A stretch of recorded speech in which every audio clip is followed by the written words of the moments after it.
দুনিয়ার সব থেকে পিছনে ফেলে রাতে ঘুমানোর আগে খুব নিবিড় ভাবে 41 দিন পয়গম্বর আলাইহিস সালামের উপরে দরুদ পড়বেন, নামাজে দরুদ পড়েন, এরপরে ইনশাআল্লাহ আল্লাহ চাহে তো এরপর পরই নবীজির সঙ্গে আপনার সাক্ষাৎ হয়ে যাবে। এটা আমল বলে দিলাম।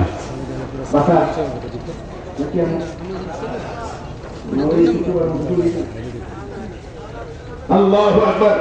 এখন স্বপ্ন থেকে রাসূলের সাথে সাক্ষাৎ হইল। নবীজি বললেন, কি ইবনে সাবাব কি হয়েছে তোমার? ও ইবনে সাবাব কি হয়েছে? ইয়া রাসূলুল্লাহ, ওগো আল্লাহর নবী, আপনার রওজা জিয়ারত করেছিলাম, পাশাপাশি আবু বকর ওমরের কবর জিয়ারত করেছিলাম। এই জন্য আমার উপরে এক শিয়া ক্ষিপ্ত হয়ে আমাকে দাওয়াত দিয়ে ভুলিয়া বাগিয়ে তার বাড়িতে নিয়ে জিব্বা কর্তন করে দিয়েছে। ইয়া রাসূলুল্লাহ, নবীজি বললেন, চিন্তার কোনো কারণ নাই, কোথায় তোমার জিব্বার কথিত অংশ? ইয়া রাসূলুল্লাহ, এই তো দেখেন আমার হাতে। পয়গম্বর জিব্বার অংশটা নিজের হাতে নিলেন। আর আস্তে 11টা বাজে, একজন চোখ দিকে মনে হয় এক সেক্টর গান করতেছে 6 ঘন্টা ধরে। আল্লাহু আকবার, আল্লাহু আকবার। পয়গম্বর নিজের হাতে ওই জিব্বার টুকরা নিলেন, বলেন হ্যাঁ করো। ইবনে সাবিয়া উনি হ্যাঁ করলেন। পয়গম্বর আলাইহিস সালাম নিজের বরকতি হাত ইবনে সাবিয়ার মুখে ঢুকাইয়া জিব্বার মাপ ঠিক রেখে কথিত অংশ লাগাই দিলেন। মুহূর্তের মধ্যে জোড়া লেগে গেল আগের মতো। এইবার ঘুম থেকে উঠে আমলে দেখেন তার হাতে কথিত অংশ নাই, এমনি জিব্বার নাড়া দিলেন, দেখেন জিব্বা আগের মতো অবিকল নতুন হয়ে আছে। বলছেন ঘটনা এখানে শেষ না, চলে আসলেন এইবারের মতো হজ থেকে। পরের বছর এত বড় দুর্ঘটনার শিকার হইয়াও পরের বছর নবী প্রেম থেকে কেউ ওনাকে বারণ করতে পারে নাই। পরের বছর আবার রওনা দিলেন মক্কা মদিনার উদ্দেশ্যে, আবার রওনা দিলেন, গেলেন। ঠিক একই ভাবে হজের কার্যক্রম কমপ্লিট করে গেলেন মদিনায়। পয়গম্বর মুহাম্মদ সাল্লাল্লাহু আলাইহি ওয়াসাল্লামের রওজার পাশে গিয়া সালাতে সালাম পেশ করলেন। এরপরে হযরত আবু বকরের কবরের সামনে, উমরের কবরের সামনে আগের বছরের মতোই তিনি কবিতা পাঠ করলেন। মুহতারাম হাজির, দোয়া দুরূদ পড়লেন, বের হয়ে গেলেন। কিছুক্ষণ পর নওজোয়ান বয়স 24 বছর বয়সের যুবক ইবনে সাবিয়া মুনি রাহমাতুল্লাহি আলাইহির কাছে এসে বলল, হুজুর আমার বাড়িতে একটু দাওয়াত গ্রহণ করেন। আপনার চেহারা দেখে মনে হচ্ছে আমার প্রিয় নবীর সঙ্গে আপনার সম্পর্ক বা তাআল্লুক বড় গভীর। আপনি দাওয়াতটা গ্রহণ করেন। আমার মন কেন যেন চাচ্ছে আপনাকে দাওয়াত খাওয়াতে। আপনারা তো চিনি না, জানি না, আপনার কোনো পরিচয়ও আমার কাছে নাই, কিন্তু আপনার চেহারা দেখে মায়া লাগছে। আমি বিগত 3 দিন হলো আপনি এসেছেন মদিনায়, এই 3 দিন আপনাকে আমি ফলো করতেছি। আপনি দয়া করে দাওয়াতটা গ্রহণ করেন, আমার বাড়িতে একটু আসেন। ইবনে সাবিয়া মুনি গতবার দাওয়াত গ্রহণ করে এত বড় বিপদে পড়ার পরেও নতুন করে যখন একদিন দাওয়াত দিল তিনি গ্রহণ করলেন। ইমানদার কারে কয়? হ্যাঁ, আর আমরা কি করতাম? আমরা হইলে কইতাম আমার দাওয়াত না জীবনে, ঠিক কিনা বলেন? যা খাইবার খাইছি। কিন্তু তিনি দাওয়াত গ্রহণ করলেন। দাওয়াত গ্রহণ করে বলে দিলেন যে আমাকে এশারের নামাজের পরে এসে নিয়ে যাইও। ছেলেটা আসলো, রওনা দিলেন। মসজিদের নববী থেকে বের হয়ে উনি খেয়াল করতেছেন গত বছর যেই বাড়িতে দাওয়াত খাইতে গেছিলেন, যেই রাস্তা দিয়ে গেছিলেন, ওই রাস্তা দিয়েই ওনাকে নেওয়া হচ্ছে। কিন্তু উনি ঘাবড়ান নাই। তাওয়াক্কালতু, আগেটা বলেন তাওয়াক্কালতু আলাল্লাহ, তাওয়াক্কালতু। আমি তাওয়াক্কালতু বলবো, আপনারা আলাল্লাহ বলবেন, কিছু প্রশিক্ষণ হওয়া দরকার। তাওয়াক্কালতু, তাওয়াক্কালতু, আল্লাহর উপর ভরসা করে তিনি যাওয়া শুরু করলেন। যাইতেছেন, যতই সামনে যাচ্ছেন ততই উনি শিওর হচ্ছেন যে গত বছর যেই বাড়িতে দাওয়াত খাইতে গিয়ে আমার জিব্বা কেটে ফেলছে, ওই বাড়ির দিকেই, ওই রাস্তাটাই আমি অতিক্রম করছি। আল্লাহু আকবার। শেষ পর্যন্ত ওই বাড়ির উঠানে যখন পড়ছেন তখন তিনি 100% শিওর যে এই বাড়িতেই গত বছর আমার সঙ্গে এই ঘটনা ঘটানো হয়েছে।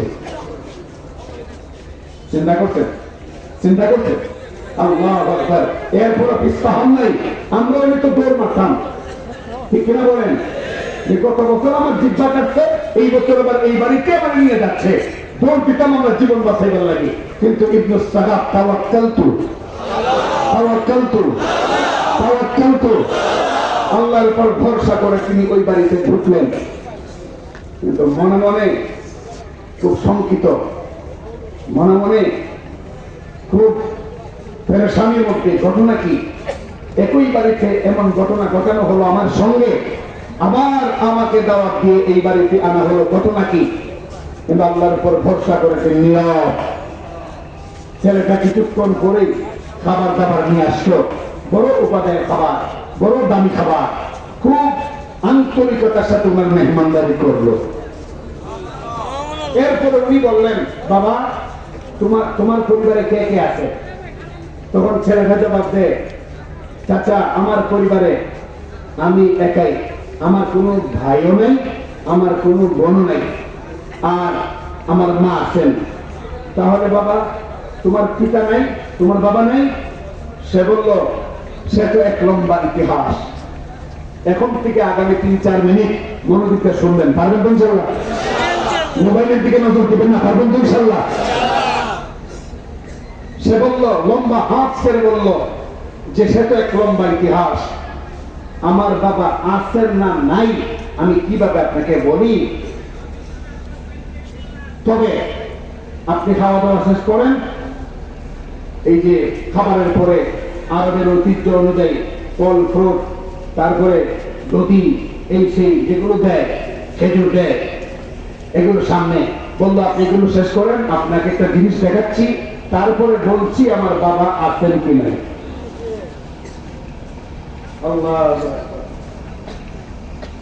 খাওয়া দাওয়া শেষ করে ইবনে সাগাব ইয়ামানি বললেন, কি যেন তুমি দেখাবে, নিয়ে যাও। মুহতারাম হাজিরিন, ওই যুবকটা ইবনে সাগাব ইয়ামানিকে তার ঘরের একদম ভিতরে একটা কামরার দিকে নিয়ে যাওয়া শুরু করলো। এক পর্যায়ে ওই কামরার দরজার সামনে গিয়ে দাঁড় করালো। এরপরে দরজা খুললো।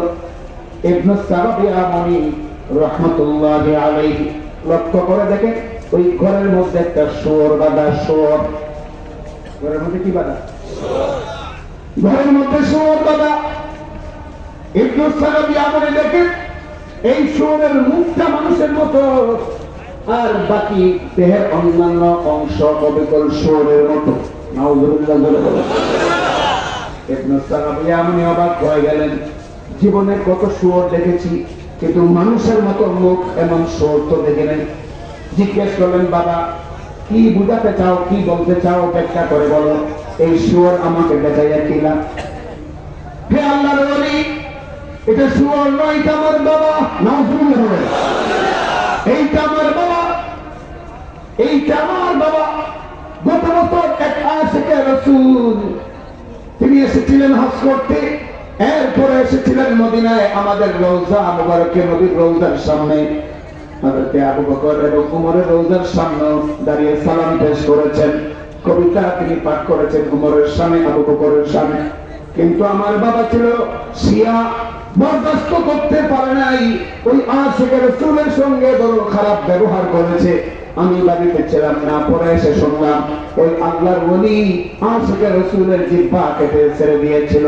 ওই আশিকে রাসূল যখন আমাদের ঘর থেকে বের হয়ে চলে গিয়েছিল, ওই দিন রাতেই হঠাৎ করে, রাত তখন গভীর, আমি এসেছি বাহির থেকে, হঠাৎ করে শুনি আমার বাবা যেই ঘরে যেই কক্ষে শয়ন করত, ঘুমাতো, ওই ঘরের মধ্যে বিকট আওয়াজ, বিকট আওয়াজ, বিকট আওয়াজ। নাউযুবিল্লাহ বলেন, বিকট আওয়াজ, বিকট আওয়াজ, বিকট আওয়াজ, বিশ্রী আওয়াজ, যেটা কান সহ্য করে না। হে আল্লাহর ওলি, দৌড়ে গেলাম, বাবার রুমে লক্ষ্য করলাম, আমাদের চোখের সামনেই বাবা জমিনের মধ্যে লাফাতে লাফাতে আর বিকট বিশ্রী আওয়াজ করতে করতে চোখের সামনেই বাবা শোর হয়ে গেল। চোখের সামনেই বাবা শোর হয়ে গেল। আমি তো একা ছেলে, করবো কি? মার সঙ্গে পরামর্শ করলাম, মা কি করবো? মা বললো ইজ্জত তো বাঁচাতে হবে। তোমার বাবার শুরু হয়ে গেল, এই লোকটা ভদ্রলোক মেহমান, মেহমানের জিহ্বা কেটে দেওয়ার পরপরই এই ঘটনা যখন হইল, তোমার বাবার উপরে খোদার গজব নাযিল হয়েছে। সকালবেলা মানুষ খবর পাইলে আসলে পরে কি জবাব দিবা? এক কাজ করো, তাকে বান্দা রাখো, নাউজুবিল্লাহ বলে বান্দা রাখো, আর বাইরে প্রচার করে দিবা তোমার বাবা মারা গেছে। হ্যাঁ, আমার অনেক মায়ের পরামর্শে তাই করলাম, বেঁধে রাখলাম আর বাহিরে প্রচার করে দিলাম আমার বাবা মারা গেছে। কারণ এখন তার কোনো ভয় নেই, পথ নেই, কি বলবো মানুষকে? মানুষ জানে আমার বাবা নাই, কিন্তু এইটাই আমার বাবা। আশিকের রাসূলের সঙ্গে, আশিকের সাহাবার সঙ্গে এইরকম বেয়াদবি করার কারণে আজকে সে সুর হয়ে গেছে। তখন ইবনে সাকাবিয়া বলি বললেন, বাবা রে, তোমার বাবা গত বছর যে লোকের সাথে বেয়াদবি করছে সে তো আর কেউ নয়, আমি হতভাগাই সেই ব্যক্তি ছিলাম। আমি হতভাগাই সেই ব্যক্তি, আমার সঙ্গে তোমার বাবা এমনটা করেছে। এখন কি করব? দোয়া করি তোমার বাবার জন্য, কোন একটা ব্যবস্থা নেই হয়। দীর্ঘক্ষণ দোয়া করলেন, কিন্তু সীমানা পার হয়ে গেলে দোয়া কি কবুল হয়? আরো দূরে গেলেন, দোয়া কি কবুল হয়? সীমানা পার হয়ে গেলে দোয়া কবুল হয়। আমি ফাইজুল জোট নামক কিতাব থেকে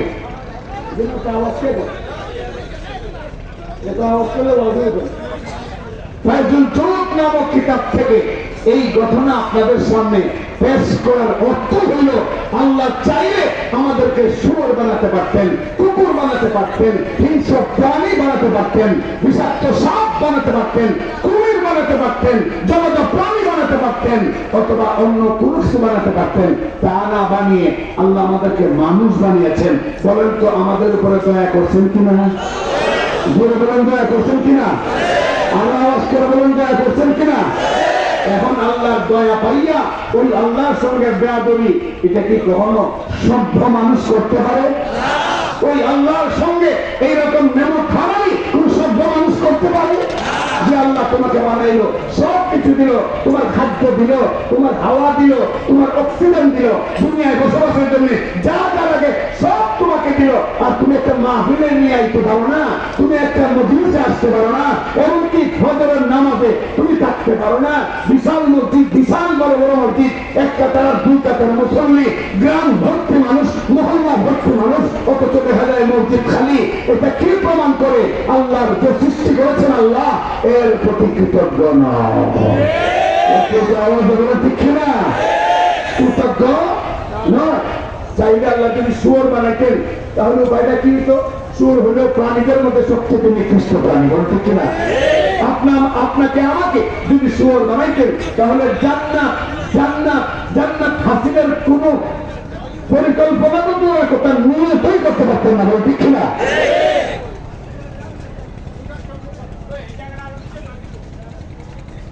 يا أيها الإنسان ما غرك بربك الكريم الذي خلقك فسواك فعدلك في أي صورة ما شاء ركبك. محترم হাজিরিন, আল্লাহ বলেন, হে দুনিয়ার মানুষ, কোন জিনিস তোমাকে তোমার রব, আওয়াজ করে রবের নামটা একটু সবাই বলেন, আর একটু আওয়াজ করে বলেন, আরো দরদ নিয়ে কণ্ঠ বাজায় বলেন, কোন জিনিস তোমাকে তোমার রবের পক্ষ থেকে, রবের কাছ থেকে বিভ্রান্ত করলো? কেন আজকে রবের কাছে আসতে পারতেছ না? কেন দোকানটা লাগিয়ে মাইকের আওয়াজ শোনার পরেও কোরআনের বাণী উচ্চারিত হচ্ছে, শোনার পরেও বাণীর দিকে চলে গেলা? কিভাবে মাহফিল থেকে অবজ্ঞা করলা? কিভাবে মাহফিল থেকে অবমূল্যায়ন করলা? কিভাবে কোরআনের এই মজলিস, যেই মজলিসের ব্যাপারে আল্লাহ রাসূল বলেছেন ওয়াকাশিয়াতুহুর রাহমা, এই প্রোগ্রামে যারা বসে কোরআন সুন্নাহর মাহফিলে আল্লাহর রহমত তাদেরকে পরিবেশন করে রাখে। ওয়া নাযালাত আলাইহিমুস সাকিনা, আল্লাহর পক্ষ থেকে সাকিনা নাযিল হয়। কি সাকিনা মানে কি?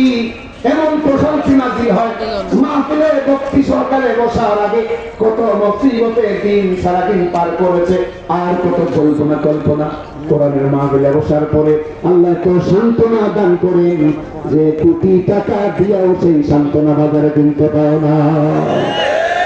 কোন জিনিস তোমাকে দূরে রাখলো? নিমক হারাম হইলা কেন? তুমি শয়তানের মতো হইলা কেন? শয়তান যেমন নিমক হারাম হয়েছে, তুমিও নিমক হারাম। শয়তান যেমন নামাজ পড়ে না, তুমিও নামাজ পড়ো না। শয়তানের জন্য যেমন রোজা নাই, তোমারও রোজা নাই। শয়তানের জন্য যেমন যাকাত নাই, তোমারও যাকাত নাই। শয়তানের জন্য যেমন হজ নাই, তোমারও হজ নাই। হ্যাঁ, এরকম হয়েছে কেন? এরকম হইলা কেন? শয়তান আজাদিল শয়তান হইল কেমনে জানেন? আজাদিল কেমনে শয়তান হইল? 80 বছর মানে 80,000 বছর। কত হাজার বছর? 80,000 বছর। এই আজাদিল পরবর্তীতে শয়তান নামকরণ হয়েছে যার। এই আজাদিল 80,000 বছর আল্লাহর প্রিয় পাত্র ছিল। কত বছর? কত বছর? 80,000 বছর আল্লাহর প্রিয় পাত্র ছিল। কেমন প্রিয় পাত্র জানেন? 20,000 বছর সে ফেরেশতাদের মুআল্লিম ছিল। ফেরেশতাদেরকে প্রশিক্ষণ দিত কেমনে কাজ করতে হবে, কেমনে কি করতে হবে। এজন্য আজাজিলের একটা টাইটেল মুআল্লিমুল মালাইকা, ফেরেশতাদের উস্তাদ। 20 বছর প্রশিক্ষণ দিতে। 30 বছর যে সমস্ত ফেরেশতারা আরশে আজিম আল্লাহর আরশ বহন করে তাদের লিডারশিপ দিছে এই সরকার।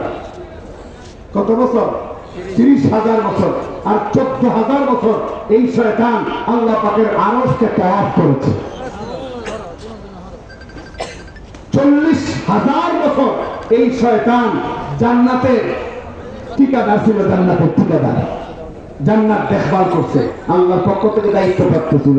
চিন্তা করছেন 80,000 বছর পাইয়া আর এই কাজের সুযোগগুলো পাইয়াও শেষ পর্যন্ত বঞ্চিত হয়েছে, শেষ পর্যন্ত মারদুদ হয়েছে, শেষ পর্যন্ত মাহরুম হয়েছে, শেষ পর্যন্ত অভিশপ্ত হয়েছে। কেন কেন কেন? 3বার প্রশ্ন করলাম, এক কথায় জবাব দেই। একটা কথার কারণে সে এমনটা হয়েছে, একটা কথার কারণে সে এমন হয়েছে, একটা কথার কারণে তার এই অবস্থা। কি কথা? সে শুধু বলছিল খাইরুন মিনহু, অর্থাৎ আদম আলাইহিস সালামকে আল্লাহ যখন বললেন ফেরেশতাদেরকে তোমরা সিজদা করো, ওয়া ক্বালা রাব্বুকা লিল মালাইকাতি ইন্নী জাইলুন ফিল আরদি খলিফা قالوا أتجعل فيها من يفسد فيها ويسفك الدماء ونحن نسبح بحمدك ونقدس لك قال إني أعلم ما لا تعلمون। আল্লাহ নিজে কোরআনে বর্ণনা করেন ফেরেশতাদের সামনে আল্লাহ সুবহানাহু ওয়া তাআলা প্রস্তাব রাখছিলেন। প্রস্তাব মূলত পরীক্ষা করা, ফেরেশতাদেরকে পরীক্ষা করা যে আমি তোমাদের একটা জিনিস জানায় রাখি, জমিন আমি খলিফা পাঠাতে চাই। খলিফা মানে মানুষ পাঠাতে চাই। সুবহানাল্লাহ বলবেন না? মানুষ পাঠাতে চাই, খলিফা নিয়োগ দিতে চাই আমার পক্ষ থেকে। খলিফা যারা আমার দ্বীন কায়েম করবে, আমার ইসলাম কায়েম করবে, আমার নীতি নৈতিকতা প্রতিষ্ঠা করবে, এমন খলিফা জমিনে পাঠাতে চাই। ফেরেশতারা তখন বলছিল আল্লাহ দরকার কি? এরা তো মারামারি করবো, খুনাখুনি করবো, এরা এক চান্সে 2,000 সাতুমাই নেবে। আওয়াজ করবো না ঠিক খিলা? এদেরকে পাঠাইয়া খিলা এরা কোনাকানি করবে, মামলাবাজি করবে, সান্দাবাজি করবে, ঠিক কিনা? ডাক্তাবাজি করবে, ধোঁকাবাজি করবে, বাটপারি করবে, শিকারি করবে, দিনের ভোট রাতে কাম সেরা নেবে, ঠিক কিনা? তো এদেরকে দুনিয়া পাঠাইয়া কি লাভ? দরকার নাই। আমরাই তো আপনার গুণগানের জন্য যথেষ্ট, আমরা তো আর কোনো কাম নাই। আপনি যারা যে অবস্থা রাখছেন আমরা এই অবস্থার মধ্যে আছি। আল্লাহ কাউকে বলছেন তুই শুধু দাঁড়ায় থাক, সে দাঁড়ায় থাকে। মুহাদ্দিসিনে কেরাম এই হাদিসের ব্যাখ্যা করেন দাঁড়ায় থাকে মানে নামাজের যে একটা অঙ্গ আছে আমাদের কওমা দাঁড়িয়ে থাকা। কিছু না, লক্ষ লক্ষ কোটি কোটি ফেরেশতা আছে যারা আমাদের নামাজ নামক ইবাদতের যে একটা অঙ্গ কওমা দাঁড়িয়ে থাকা, এই বিধানটা পালনের মধ্যে আছে জিন্দেগি তেরা বসার কোনো অনুমতি নেই। আর কিছু ফেরেশতাকে আল্লাহ সেজদা অবস্থায় রাখছেন, কিছু কিছু ফেরেশতাকে রুকু অবস্থায় রাখছেন, কিছু কিছু ফেরেশতাকে তাসবিহ তাহলিল জপার মধ্যে রাখছেন। এক কথায় ফেরেশতাগুলিরে যেই কাজে লাগায় রাখছেন, একটাও দুনিয়াবি কোনো কাজ নাই, সব কাজ হলো খালি নেক কাজ, সব কাজ হলো সওয়াবের কাজ। ওই ফেরেশতারা বলছিল ওয়ানাহনু নুসাব্বিহু বিহামদিকা ওয়া নুকদ্দিসু লাক, আমরাই তো যথেষ্ট আপনার গুণগান পবিত্রতা বলার জন্য। এই মানুষ সৃষ্টি করে কিনা এরা মামলা হামলা করবে, একদল আসবে আরেক দলকে কুপাবে, একদল যাবে আরেক দল আসবে, আর এরকম আসা যাওয়ার মধ্যেই থাকবে, পরিবর্তন হবে না দুনিয়ার চেহারা। বলেন ঠিক কিনা? তাদেরকে সৃষ্টি করে কিনা আল্লাহ তখন বলছিলেন ক্বালা ইন্নী আ'লামু মা লা তা'লামুন, আমি যা জানি তোমরা তা জানো না। এরা মামলা হামলা খুন খারাপি করার পরেও চোখ বেয়ে চোখের পানি ঝেড়ে যখন আমি আল্লাহকে স্মরণ করে ক্ষমা চাইবে, মুহূর্তের মধ্যে মাফ করে দেব। মুহতারাম হাজির, এরপরে ফেরেশতারা বলছিল রব্বুল আলামিন ক্বালু সুবহানাকা লা ইলমা লানা ইল্লা মা আল্লামতানা ইন্নাকা আনতাল আলিমুল হাকীম। রব্বুল আলামিন তুমি যা জানো আমরা তা জানি না, কথা ঠিক। তুমি পবিত্র আল্লাহ, যা মনে চায় করো, তোমার ইলম সম্পর্কে আমাদের জানা নাই। মানুষ সৃষ্টি করে অসুবিধা নাই, আদম সৃষ্টি করলেন আল্লাহ, যেহেতু আগে বাধা দিয়েছে আল্লাহ সুবহানাহু ওয়া তাআলা চিন্তা করলেন বাধা দিয়েছে, এখন যদি এমনি মানুষ সৃষ্টি করে ছেড়ে দেয় তাহলে ফেরেশতারা কোনো না কোনো সময় আমার বান্দাগুলির বিপদে ফেলে দিবে। এই কারণে আল্লাহ সুবহানাহু ওয়া তাআলা এদের আপত্তির পরেও বানাইলেন, এই কারণে মানুষ যেন মাথা উঁচু করে আল্লাহর দরবারে দাঁড়াতে পারে, সম্মান নিয়ে বাঁচতে পারে। এই জন্য মানুষ সৃষ্টির পরে আল্লাহ ইহসান করলেন আমাদের উপরে। কি ইহসান করলেন? আদম আলাইহিস সালামকে কাছে ডাকলেন, সৃষ্টি করে কাছে ডাকলেন, কাছে ডাকে আদম আলাইহিস সালামকে আল্লাহ সুবহানাহু ওয়া তাআলা দুনিয়ার যা কিছু আছে সব কিছু নাম ধরে ধরে জপায়া জপায়া শিক্ষা দিলেন। সুবহানাল্লাহ। وعلم آدم الأسماء كلها ثم عرضهم على الملائكة فقال أنبئوني بأسماء هؤلاء إن كنتم صادقين। محترم হাজিরিন, আমার এই আদমকে সব শিক্ষা দিয়া এরপরে আল্লাহ ওই জিনিসগুলো আবার ফেরেশতাদের সামনে রাখলেন, রেখে বললেন তোমরা এগুলোর নাম বলো তো। ফেরেশতারা একটা নাম বলতে পারে না, সুবহানাল্লাহ বলবেন না? আর আদমকে তো আল্লাহ আগেই শিক্ষা দিলেন, এরপরে ফেরেশতাদেরকে জিজ্ঞেস করার পরে আদমকে জিজ্ঞেস করলেন তুমি বলো তো। যখন আদমকে শিখাইলেন তখন ফেরেশতারা ছিল না, আর ফেরেশতাদেরকে যখন জিজ্ঞেস করলেন তখন আদম পাশে বসা। আদমকে পরে জিজ্ঞেস করলেন তুমি বলো তো এইটা দিয়ে কি কাজ করে, ওইটা দিয়ে কি কাজ করে, এইটা কোন কামে লাগে, ওইটা কোন প্রয়োজনে লাগে। আদম আলাইহিস সালাম অনর্গল কম্পিউটারের মতো সব বলে দিলেন। কারণ আল্লাহ তো প্রশ্ন আগে আউট করে দিয়েছে, কবরে কয় প্রশ্ন হবে এটাও জানে না। যদি বই খেলায় কোন দলে ভারতের খেলোয়াড় কোন দ্বারা সবাই দিছে, কোন দ্বারা করছে খেলতে দিছে, দেখবেন সত্যি নাম বলি। কিন্তু কবরে প্রশ্ন কয় এটা আরো জোরে 12 তারিখ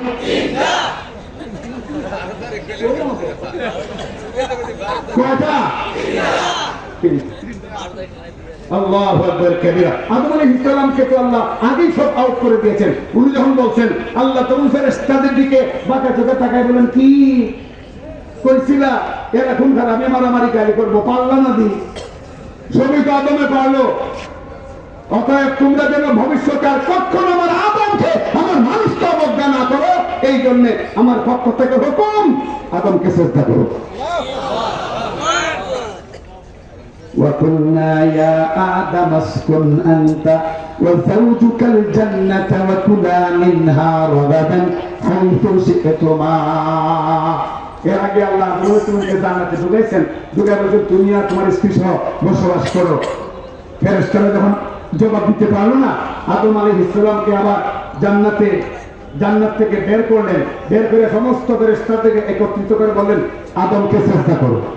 সমস্ত ফেরেশতারা সিজদা করলো। সুবহানাল্লাহ বলেন, আর জোরে কোন সুবহানাল্লাহ। সবাই সিজদা করলো ইল্লা ইবলিস। এবার আপনারাই তরজমা করেন সিজদা করলো না কে? আরো জোরে বুঝা যায় ইবলিসের নাম কত ডর পান আপনারা। আরে ইবলিস কি ডোনাল্ড ট্রাম্প যে ধরে নিব ইল্লা ইবলিস সেজদা করলো না কে? যখন সেজদা করলো না আল্লাহ বললেন সেজদা করলি না কেন? কেমনে সেজদা করবো? এমন আদেশ মানা যায়নি। মানবি না মানে আমার খাইলে আমার পড়ি তুই ছিলেন জিন্দার অন্তর্ভুক্ত আদর করে করে করে মুআল্লিমুল মালাইকা বানাইছি, আরশ বহন করার ফেরেশতাদের লিডার বানাইছি। 14,000 বছর তুই আরশ তওয়াফ করলি, 40 বছর পর্যন্ত এই 40,000 বছর জান্নাত দেখাশোনা করলি। এরপরে তুই কি কথা বলিস? তোর হুঁশ ঠিক আছে নি? তোর হুঁশ ঠিকই আছে। কেন তোর হুঁশ ঠিক আছে? আপনি আদমরা বানাইছেন আমার চোখের সামনে মাটি দিয়া, আর আমার বানাইছেন আগুন দিয়া। আপনি আগুন জ্বালান কোন দিকে যাইবো? আল্লাহ বলেন উপর দিকে। তুই উপর দিকে যদি আগুন যায় তাহলে আমার তো উপরে থাকবো কথা। এইগুলো বাচ্চারে আসুন, বাচ্চারে আসুন, বাচ্চারে আসুন। এই মাঝে মধ্যে কোন দেশে দায়িত্ব ছেড়ে দেয় মানুষ নামের বাচ্চারা গেছে, বুঝছেন? দায়িত্ব ছেড়ে কয় আমি শুধু তোর লালা দিব চিনি ছাড়া, আর দুই বাকি কাম সারবি। তুই কবি মদিনা শোনতে দেশ চালাবি, তুই কবি কোরআন সুন্নাহ বিরোধী কোনো আইন করবি না। আর ক্ষমতা গিয়ে হুজুর কারো পিছন দিকে বাস ঢুকাবো। আওয়াজ করে বলেন ঠিক না? বিশালের জনসমর্থ আপনাদের এক একটা স্বীকারোক্তি, এক একটা আওয়াজে অত্র অঞ্চলের ক্ষুধার্ত যারা আছে, নাস্তিক টাইপের লোক যারা আছে সিধা হয়ে যাবে, সোজা হয়ে যাবে। আগামীকাল ইসলামের বিরুদ্ধে একটা কথা বলার সাহস পাবে না। কথা ঠিক থাকবো তো? কথা ঠিক থাকবো তো ইনশাল্লাহ? মুহতারাম হাজিরিন, এখন সে বলল আনা খায়রুম মিনহু, আমি আদমের থেকে শ্রেষ্ঠ। নিজে নিজে কি করে শ্রেষ্ঠত্ব প্রমাণ করে? আল্লাহ বলেন তুই আমার মুখে মুখে তর্ক কইরা, আমার বিধান অমান্য কইরা তুই ওর চাইতে শ্রেষ্ঠ হবে কেমনে? তুই সবচেয়ে নিকৃষ্ট। শয়তানদের নিকৃষ্ট কইছেন আল্লাহ। আপনাদের কি কোন সমস্যা আছে? তখন তো ঠিক আছে জবাব দেন। আল্লাহ বলছেন তুই সর্বনিকৃষ্ট। তখন সে গর্ব করে বলছিল, শুনে যান আজকে গুরুত্বপূর্ণ কথা, গর্ব করে বলছিল যে আদমের জন্য আপনি আমার এতগুলো সম্মান করে নিলেন, যে আদমের জন্য আপনি আমার সুযোগ সুবিধা বন্ধ করলেন, যে আদমের জন্য আমাকে লাঞ্ছিত করলেন, অপমানিত করলেন, যে আদমের জন্য আপনি আমাকে এতটা অসম্মান করলেন, আপনার সেই আদমকে আমি জাহান্নামে নিয়ে ছাড়ব।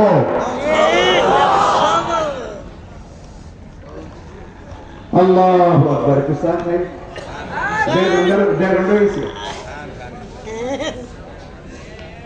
আপনার দোয়া করে যাবেন না? যাবেন গা? দোয়া করে যাবেন তো?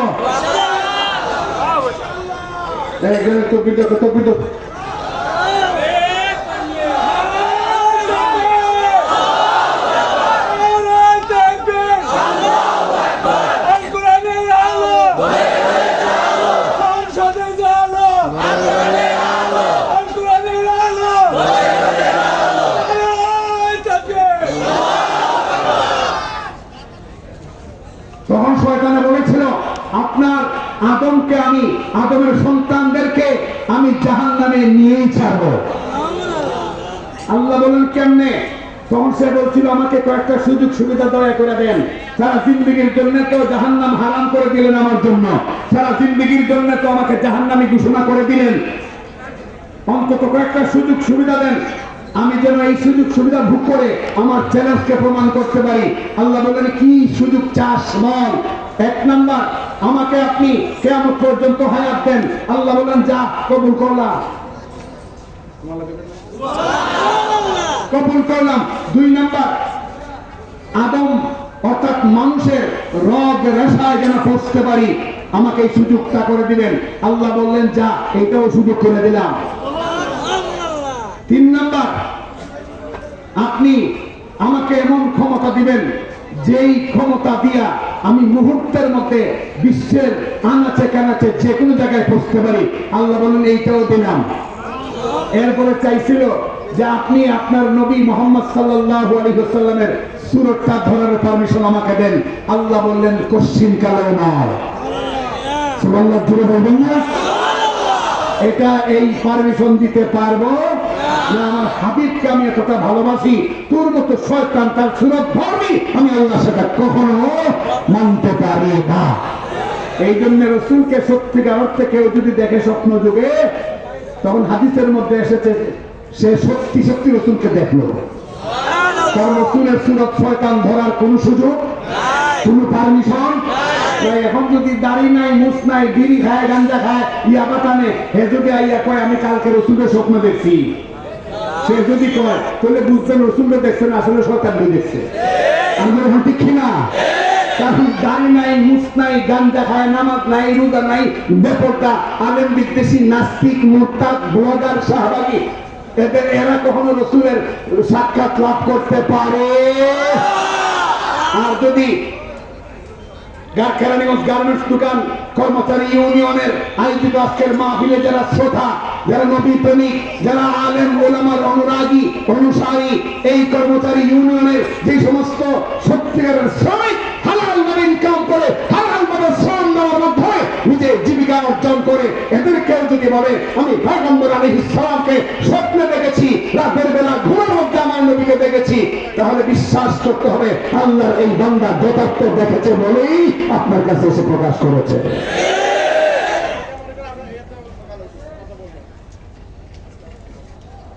মুহতারাম হাজিরিন, এই পারমিশন গুলো পাওয়ার পরে সে খুব খুশি, সে খুব খুশি। আল্লাহ জিজ্ঞাসা একটু খুশি খুশি লাগে, কি করবি?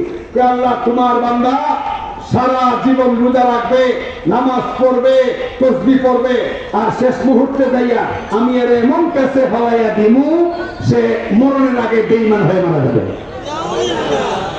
তখন আমি সাকসেস।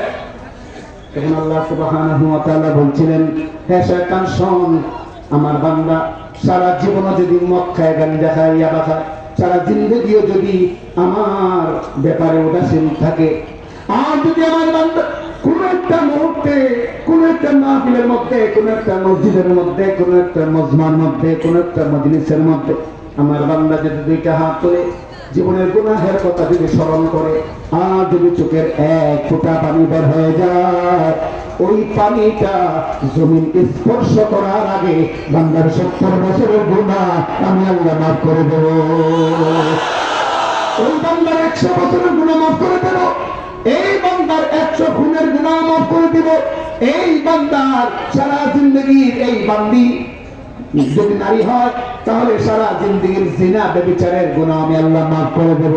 তুই কেমনে আগাবি, তুই কেমনে আগাবি, যা দেখি যা, তোরে জমিনে ছাড়লাম, বান্দার জমিনে ছাড়লাম, আর দারুল ইমতিহান বানাইয়া, পরীক্ষার হল বানাইয়া দুনিয়ার মধ্যে আমি রাইখা দিলাম। বান্দা যাবে, তুই দুঃখা দিবি, বান্দা তওবা করবে, দুঃখা দিবি, বান্দা তওবা করবে। 50 বছর আমার বান্দা আমাকে ভুলে থাকবে তোর প্ররোচনায়, তোর ষড়যন্ত্রে, কিন্তু 51 বছরের প্রথম দিন বান্দা যখন চোখের পানি ছেড়ে বলবে, আল্লাহ 50টা বছর কেমনে কাটাইছি বলতে পারিবে, 50টা বছর কিভাবে গেল বলতে পারি নাই, এই 50টা বছর কিভাবে জীবন থেকে হারিয়ে গেল বুঝতে পারি নাই, এই 50টা বছরে তোমার নামাজে যাই নাই, ওয়াক্তের নামাজে যাই নাই, এই 50টা বছরে তোমার নামটাও এক সপ্তাহে একবার মুখে উচ্চারণ করি নাই। আয় আল্লাহ, ইহুদি খ্রিস্টান নাসারাদের মতো জীবন যাপন করেছে, তাহলে নিচে প্যান্ট পরেছি, দাড়ি কামিয়েছি, নামাজ তো পড়ি নাই, বাসায় সিনেমা চলছে, নাটক চলছে, মৌসুম ব্যাপারটা ঘুরছে, কোন খেয়াল করি নাই। টাকা দিছিলাম, পয়সা দিছিলাম, দোকানের মালিক বানাইছিলাম, এই কেরানীগঞ্জে আসছিলাম খালি হাতে, এখন 5টা দোকানের মালিক, 10টা দোকানের মালিক ছিল না কিছুই, এখন 1000 কোটি টাকার মালিক। শুনে থাকলে বুঝে থাকলে বলুন, এমন ব্যবসায়ীও এই এলাকায় আছে না? না, রব্বুল আলামিন দিয়েছিলাম অর্থের মোহে পড়ে, দুনিয়ার ধান্দায় পড়ে, শয়তানের প্ররোচনায় পড়ে 50টা বছর কেটে গেছে। আল্লাহ, আজকে শবে বরাত, আজকে লাইলাতুল কদর, আজকে জুমার রাত, আজকে আরাফার দিন, আল্লাহ মেহেরবানি করে মাফ করে দাও রে শয়তান। এইরকম করে যখন আমার কাছে একদম কাকুতি মিনতি করে, চেহারার মধ্যে কান্নার ভান করে যখন আমার কাছে চাইবে, আর চোখের কোনায় পানি আসে না, এরপর চেষ্টা করে চেহারাকে একটা পর্যায়ে নিয়ে সামান্য দানা পরিমাণ, 1 ফুটাও নয়, 1 ফুটাকে 70 ভাগ করলে পরে যদ্দুর হয় এতটুকুন পানিও যদি আমার বান্দার চোখের কিনারে আসে ও শয়তান, তবুও আমি আল্লাহ আমার বান্দাকে মাফ করে তোর 50 বছরের মেহনতকে আমি ধ্বংস করে দেবো।